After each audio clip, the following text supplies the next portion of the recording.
When you're always bothered about what others might think of your actions and activities, you're actually surrendering your personal power to them. It is like weakening yourself and empowering those who oppose you. This self-imposed restriction becomes a gradual erosion of your potential success. There are many individuals who possess remarkable talents and extraordinary capabilities, yet their fear of judgment by the people and society has hindered their accomplishments. Consider, for instance, a person passionate about writing but held back by apprehension about others' criticisms. This fear becomes a self-imposed barrier, preventing them from exploring the vast opportunities within this extraordinary field. According to a famous Buddhist quote, "No one can make you feel inferior without your consent." It is essential to break free from the shackles of external judgment and embrace your true potential. If you really want to realize your true potential and achieve something in life, you better stop bothering what others think or say about you. When you choose to remain impervious to external noise and unfair criticism, you not only bloom and flourish, but also discourage your opponents, who now know that you are not one of those who would easily bow down to their schemes and negative talk. In this transformative guide, we'll explore how adopting a calm demeanor not only shields you from the pitfalls of external judgments, but also becomes a source of inner strength. After all, as the Buddha wisely noted, the mind is everything. What you think, you become.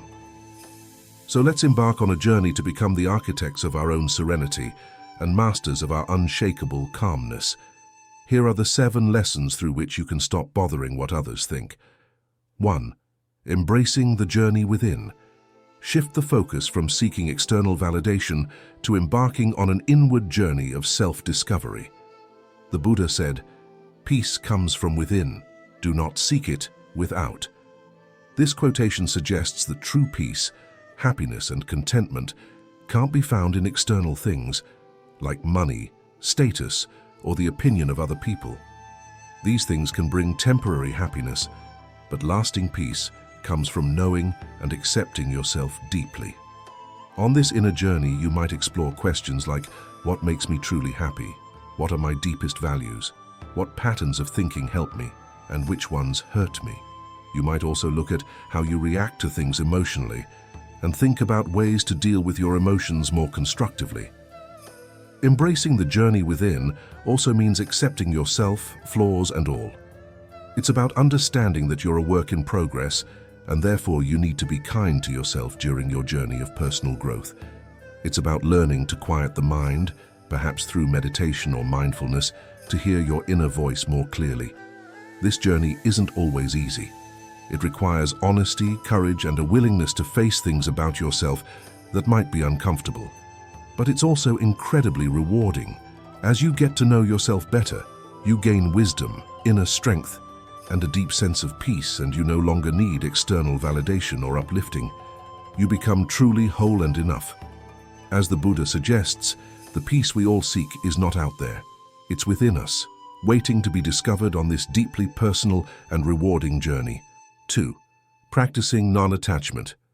Cultivate a sense of non-attachment, not just to physical possessions, but also to beliefs, views, and opinions, both yours and those of others.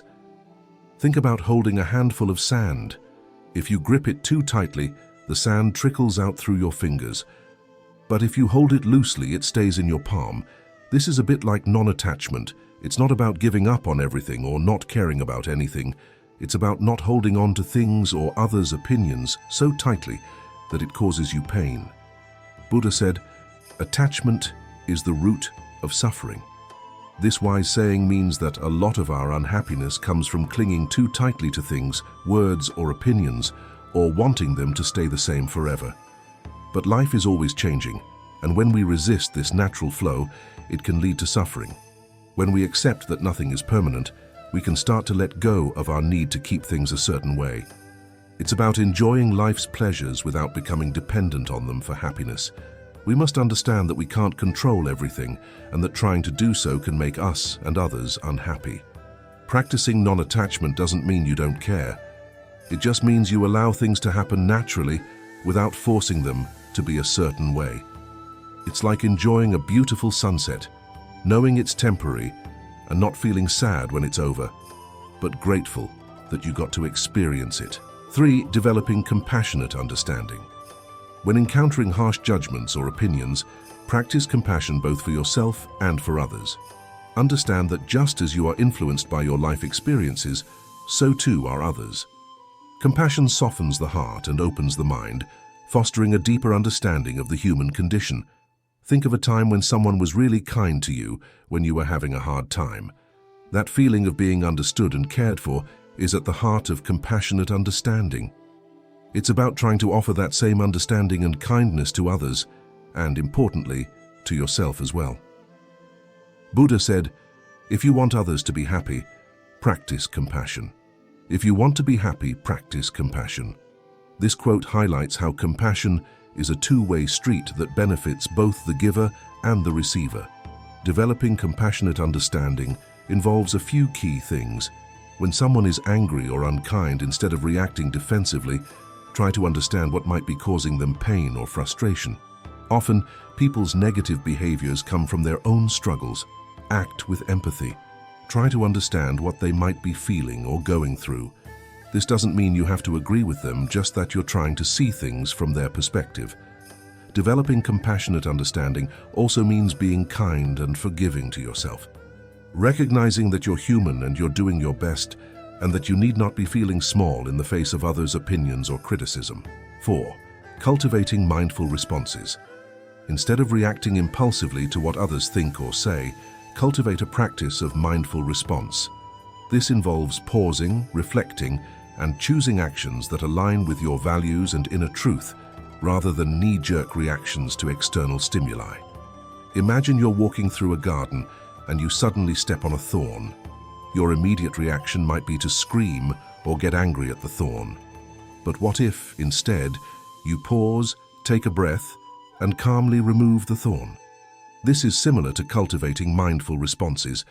It's about taking a moment to pause and choose how you react, rather than just going with your first impulse.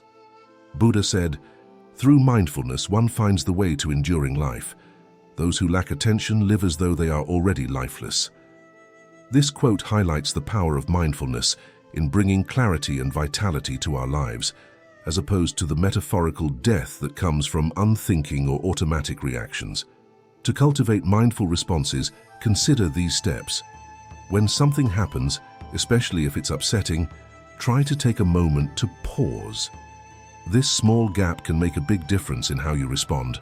Pay attention to your first thoughts or feelings. Are you angry, scared, or hurt? Noticing these reactions without judgment is a key part of mindfulness. Take a few deep breaths to calm your mind. This helps you think more clearly and prevents knee-jerk reactions. Instead of reacting based on your initial emotion, think about a more thoughtful, compassionate way to respond. Ask yourself what the most helpful and kind action would be, both for yourself and others involved. After the situation, reflect on it. Did pausing help you respond better? What did you learn about yourself and your reactions? This reflection can help you respond even more mindfully in the future. 5. Understanding the nature of mind and perception. Our minds are like powerful lenses through which we view the world. Just as a camera lens can be adjusted to change the focus, clarity, and perspective of a photograph, our minds similarly shape how we perceive and interpret our experiences. This means that what we think of as reality is often just our mind's interpretation of the events around us. Buddha once said, "We are shaped by our thoughts. We become what we think." This quote beautifully captures the essence of this idea. It suggests that our thoughts and perceptions have a significant impact on our lives. If our mind perceives the world with negativity or fear, that colors our experience of reality. Conversely, if we train our mind to see with understanding and compassion, our experience of the world becomes more positive and peaceful. One has to realize that everyone has their unique mental lens through which they would judge your actions, and therefore, instead of becoming overly concerned about what others think about you, it would be prudent to just take their criticism in your stride without being defined by it. 6. Building inner confidence. Strengthen your sense of self and inner confidence. Buddhist teachings encourage us to develop self-reliance and trust in our inherent wisdom. As your inner confidence grows, the influence of others' opinions naturally diminishes. It's about trusting yourself and your worth, regardless of what others say or think. Let's break this down into simpler terms. Imagine you're a tree. Your inner confidence is like your roots.